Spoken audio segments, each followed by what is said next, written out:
I need that money. I really, really do. I need that money. I really need that money. Really need that money. I need that money. I really, really do. I need that money.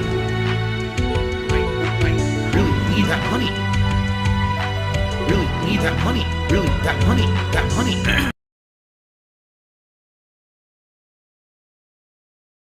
Now on the road to WrestleMania, are you more excited or less excited? And then we'll kind of wrap up. We're gonna need a Hail Mary whale goal tip here. I know. I don't know. Whales assemble! I don't think it's happening. We do have two quick super chats did come in. Actually, maybe there were three. I think no, two. We had DJ Depression did a $5 super chat. This is for the anti-J promo that PPP has cut. I can't believe they're sacrificing Gunther to a guy with a dead meme for a catchphrase. There you go. Well, and yeah, go ahead. And then Udon did a $5 super chat. I'm catching up on the stream. King Phil versus Steve Cambion. Feltoning stream will need to happen. Much kino will ensue. Well, if they donated, maybe it would have happened. But, there just wasn't any support. Maybe we'll have to throw that in. So if there is a last-minute $350 whale contribution, we'll review NXT. There will be a chicken dance. There will be a YMCA dance. And I don't know. We're going to take a picture of Phil's washing machine next? Like, good Lord. I don't fucking know. I don't know. What do you need to see, folks? I don't think it's happening. But go ahead. Give us your kind of thoughts coming out of Royal Rumble, your WrestleMania thoughts. I'm excited for Elimination Chamber at this point because it feels like the Rumble was going to be the formative event to see the road to WrestleMania, and now I feel like it wasn't. Like, because of the Jey Uso outcome, we don't actually know what's going to happen with all the top guys that we were planning to find out their destination. So I want to see who's going to be in the Chamber. I'm excited for the Chamber match. But as for WrestleMania, you're right. Like, will Roman even be there? If he's there, who's he going to wrestle? CM Punk doesn't know, he doesn't know where he's going at this point. Right now, the people who have kind of a guide, like, we know Charlotte's going to be there, but do we care if she's going to wrestle Tiffany Stratton or Rhea? Not really. We know that Jay's going to be there. Do we care if he wrestles Gunther again? No, I don't want to see that match. I'd like to see him versus Cody, but I don't think that's credible. So unless some crazy stuff happens, are you really excited for either Rumble winner? Not really. That kind of negated the whole point of the Rumble. So at this point, they've got 2 months to build WrestleMania almost from the ground up. Are they going to do a good job? I almost feel like they're winging it till the EC, and then when the Chamber happens, go from there. So I am interested to see the next month build up to the EC, but I don't know if I have faith that they're going to pull it off. I do have a silver lining on that because the Elimination Chamber a lot of years feels like really predictable and like an afterthought. And, everything is kind of set in stone, or you think it's going to be set in stone in the booking. Right. So it might be a more unpredictable chamber this year. All of those chambers where they would have like the champion come in, and defend the belt, and they had the two champs defend, like they felt really predictable, and the champ would almost always retain. Right. So it might be better. Final thought about this is with Jay winning the Rumble, and what you have to realize is, how is Jay going to fare as the champion? I think that, like a lot of guys, the fans are very fickle. And once they get that guy as the champion, the fans are very quick to turn on them. Now, it's not the main belt if he goes after Gunther, but say he does get the Universal title, or even if it is just Gunther's belt. The chase with these guys is oftentimes a lot better than the title reign. Right. What sort of matches is Jey Uso going to be having? And what sort of programs or feuds is he going to be able to sustain at a main event level, and for how long without the fans turning on him? Even Cody Rhodes, who in my opinion is leagues above Jey Uso as a main eventer, fans are already starting to get tired of Cody. Yeah. There's already rumblings of, well, we're tired of Cody, or his reign hasn't been that good. I've expressed those ideas as well. And so I just think that if he does get the belt, it might honestly be a disservice to him, and it might cool him off and have the fans turn on him, because wrestling fans are super fickle.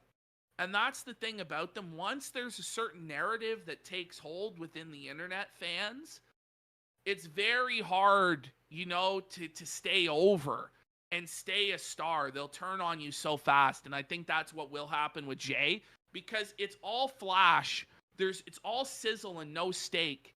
There's no real substance to him that makes him a main eventer. That's in my opinion. That's the point that I think I've tried to make in the last month that now I've returned, because I have not been watching wrestling this entire time that Jay has had his build to supposed main event status.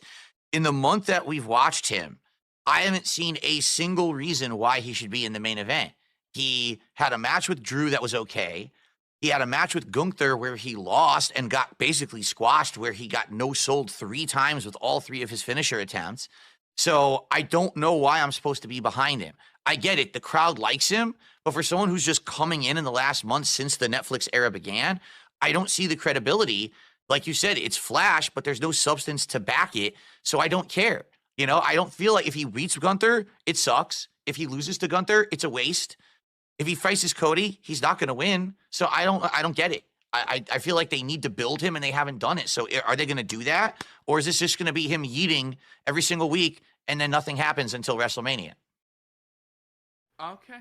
Well, I agree. I don't know. I don't have a whole lot of faith in it. I feel like it. Why I'm supposed to be behind him. I get it. The crowd likes him. But for someone who's just coming in the last month since the Netflix era began, I don't see the credibility. Like you said, it's flash, but there's no substance to back it. So I don't care. I don't feel like if he beats Gunther, it sucks. If he loses to Gunther, it's a waste. If he faces Cody, he's not going to win. So I don't get it. I feel like they need to build him, and they haven't done it. So are they going to do that? Or is this just going to be him yeeting every single week, and then nothing happens until WrestleMania? Okay. Well, I agree. I don't know. I don't have a whole lot of faith in it. I feel like it was a waste of the Rumble. I guess that's it for this week, guys. It's a big disappointment. We missed the goal, but you can't hit it every time. You can't hit it every time, folks. I don't know what happened. What happened? I don't know. It was the big Royal Rumble show. Maybe people thought it was going to be on Thursday. I'm going to do my own DSP business meeting right now. I'm channeling Phil. Maybe it was that people thought it was going to be on Thursday because of last week and they didn't show. Maybe it was because I didn't put out my tweet in time. They thought I wasn't going to be here because my neck is hurt. They thought I was out with injury. Let's make a lot of excuses for why this didn't happen. Ultimately, it can't be our fault. It can't be that I fucking spent over an hour talking about Phil's fucking education or some shit, and we didn't even talk about Can't be our fault. It's you, the audience at home, that didn't support this incredible spectacle that we put together tonight. I don't even know what to say. We're going to have multiple shareholder meetings, business meetings. We're going to have to talk over what went wrong this week. It's and Phil didn't even do the chicken dance. No. It's unbelievable. That was my big goal, was to get Phil to do the chicken dance. I'm stuck over here in the fumes of failure tonight. Look at this. Come on, I got to air the place out. We're such a big failure of a show tonight, man. I don't know. Mouse goes, we can do better, promise. But where was the support, Dankest Mouse? Where were the donations tonight? This is unbelievable disrespect from the audience to only give $150 for this. What? All right, guys. Wow. I guess we'll see you on the next one. All right. So next week, it will still be Tuesday night, 6:45 p.m. to 7 p.m. Pacific time starting time. I think we got the tech issues worked out this week. The mic worked, no echo, thankfully. And, next week, we'll definitely be doing Raw. We'll have to see what else we're up to feeling like doing. But I think we'll talk a lot more about wrestling. Maybe start the show with the wrestling talk first. I didn't go into wrestling and then maybe do the other stuff to fill time at the end. Right. Might be the ideal format for the program. We're experimenting with stuff and playing around with it. Let us know what you liked, what you didn't like. Give us some feedback. Yeah, comments. Show. Leave a comments on the video here on demand. We need to know. From the first episode to now, I really feel like Phil has grown leaps and bounds with his commentary. You can tell that Phil's excited to talk about wrestling. Like, he's very passionate about it. I'm passionate about it as well. And I think when we get into the back and forth about wrestling, it's pretty strong. And I think it's actually a good show. And hopefully you guys continue to support it. Hopefully this is just a road bump on a very long and successful run of smart guys. All right, everyone. Well, thanks to those who are here live. If you're watching on demand, remember to like the video and give us your feedback for next week. We'll be back Tuesday night. All right, guys? All right. Thank you all. Have a good evening. See you next Tuesday. Bye-bye.